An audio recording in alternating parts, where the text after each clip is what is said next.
Magandang umaga, ngayon po ay araw ng Sabado, May 25, 2024. Update po muli sa lagay ng panahon.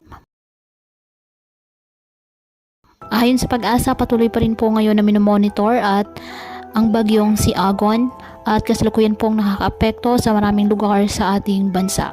Ramdam na po ang mga pag-ulan at bugso ng hangin na dala po ng nasabing bagyo. Makikita naman sa satellite image ang sobrang lawak ng mga kaulapan ng bagyong Agon.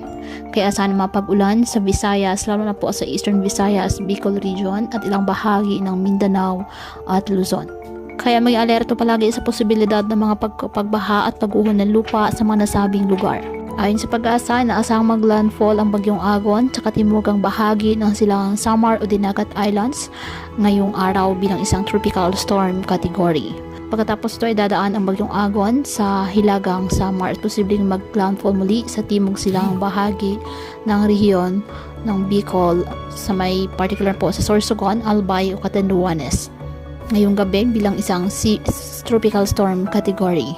Sa linggo naman, bukas magsisimulang lumihis ang bagyong Agon patungong hilaga o hilagang silangan sa may silangan ng Luzon habang patuloy po na lumalakas. Ang kasalukuyang tinatayang senaryo ay nagpapakita ng paglakas ito bilang isang severe tropical storm pagsapit ng linggo at maging isang typhoon pagsapit ng Lunes.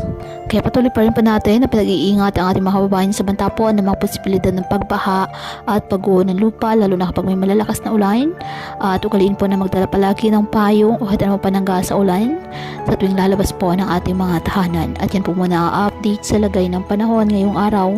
Muli patuloy po tayo na mag-ingat at palaging tandaan, God loves you. Stay safe and God bless.